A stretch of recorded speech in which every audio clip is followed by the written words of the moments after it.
Morning, gentlemen. I'm going to ask you to please try to stay awake. I know I have the voice of a nightingale. It might lull you some to dream, but for my sake, if you feel you're dozing off, just please step off to the side. Today's scripture reading is going to be from Romans 12:2. And be not conformed to this world, but be ye transformed by the renewing of your mind. Please rise for the Lord's Prayer. Our Father, who art in heaven, hallowed be thy name. Thy kingdom come, thy will be done, on earth as it is in heaven. Give us this day our daily bread, and forgive us our trespasses, as we forgive those who trespass against us. And lead us not into temptation, but deliver us from evil. And thy is the kingdom, the power, and the glory, forever and ever. Amen.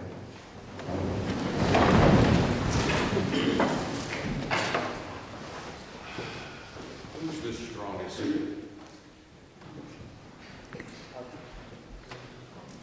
Volunteer, sickler, please. Just come on. You won't be embarrassed too much. We all know I teach psychology, that's a given. We all know what this half cup of water means? Half full, half empty kind of thing. So I'm going to ask you to stand over here. I want you to take this cup of water. I want you to hold it like this until I'm done. Thank you. I'll start off with a little story. The cries were faint but audible. Locked in a high tower in a dangerous castle, guarded by a terrible dragon, the helpless maiden longed for a hero in shining armor to rescue her. Alas, the tower was constructed of trauma and poverty. A life pieced together by the day, the hour, the minute, and housed a chaotic reality of struggle. The struggle to learn, to connect, and the struggles to survive. The castle, perhaps decrepit, or maybe just overlooked, was encircled by a dangerous moat of uncertainty and fading hope. The dragon, relentless and hissing, feasted on ambition and drank tears of despair while guarding its innocent but vulnerable captive. Oh, what a glorious night arrived at breakneck pace across the moonlit plains. 'Twas a teacher, of course, riding a stallion of courage, carrying a shield of empathy and waving a sword of steel expectations. Across the moat at a single bound, our hero provided a safe and caring environment for our young innocent to learn, excel, and overcome. Once extracted, our youngster tamed the dragon, rebuilt the castle, and remodeled the tower into an observatory, so that she could keep a good eye on the entire kingdom.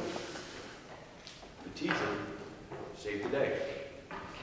Gentlemen, in this story, as in all great stories or epics, there's a hero. This one, the hero is the teacher. And the hero did this by building an environment of safety, security, in which you can get an education.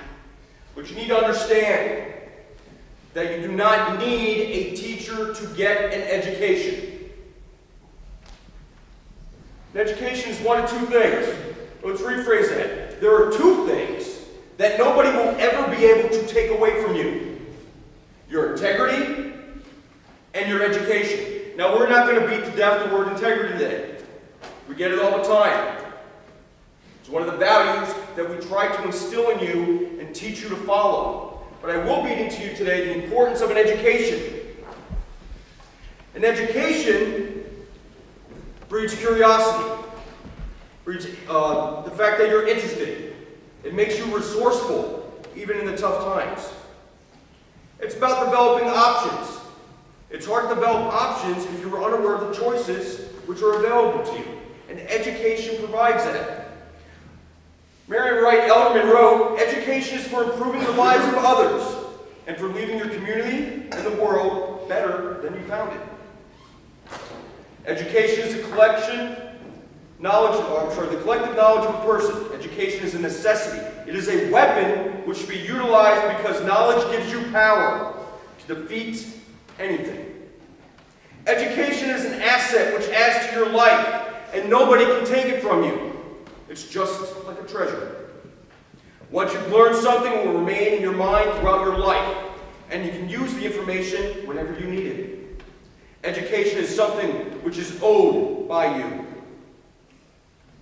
It cannot be snatched, lost in a bet, and it cannot be stolen from you. Your life is secure when you are well educated.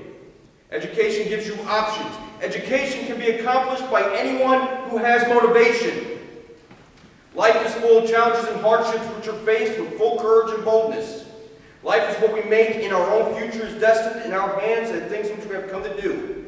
It is to improve our life in this competitive world which is full of challenges, trials, and hardships. Only strong-minded people can bring change and make the impossible possible. And they do this through education.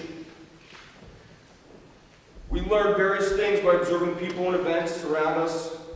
We should always give our full attention to whatever we learn at school.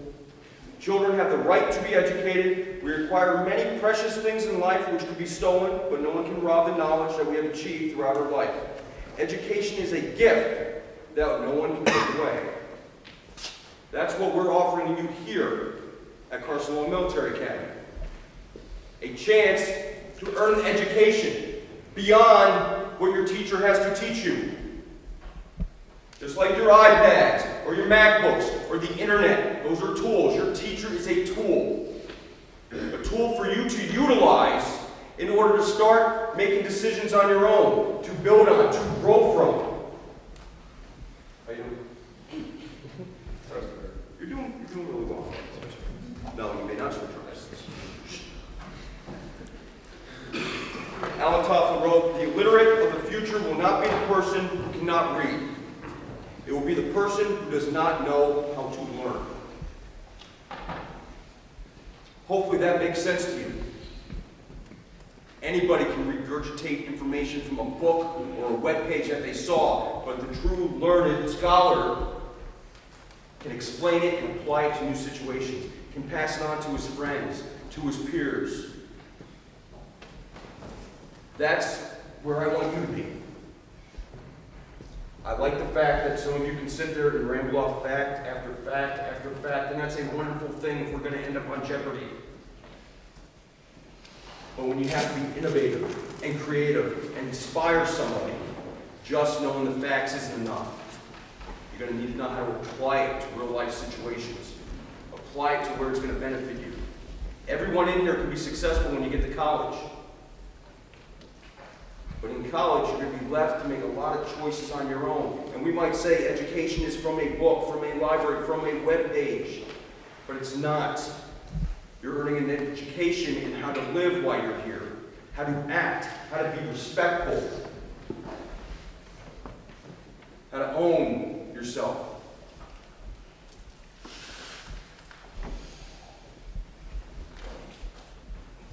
My mother said, "I must always be intolerant of ignorance, but understanding of illiteracy."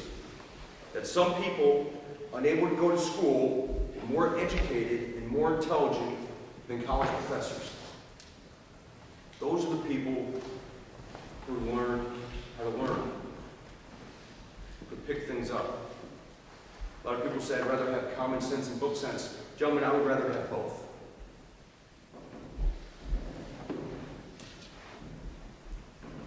I started off with a small lesson. How your arm shape. Okay. And I said at the beginning, here's a cup, half full of water. I explained why I teach psychology. So you all automatically went right to that question, are you an optimist or a pessimist? Are you an optimist or a pessimist? You don't know what it means? An optimist.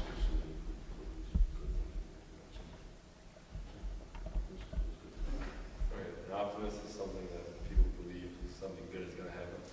Okay, so you're an optimist, because you're holding this cup of water. He's telling me that cup is full.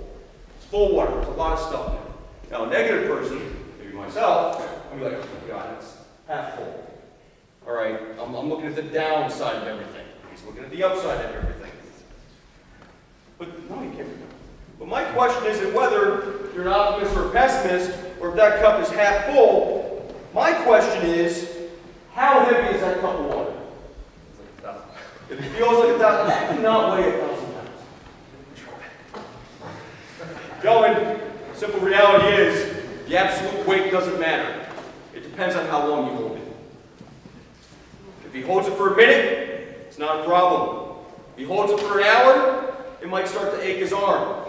If he holds it all day, his arm will probably feel numb and paralyzed. In each case, the weight of the glass doesn't change, but the longer he holds it, the heavier it becomes. My one lesson I want to leave you with today is that stresses and worries are like that glass of water. Think about them for a while and nothing happens. Think about them a bit longer and they begin to hurt. And if you think about them all day long, you will feel paralyzed, incapable of doing anything. Remember, put the glass down.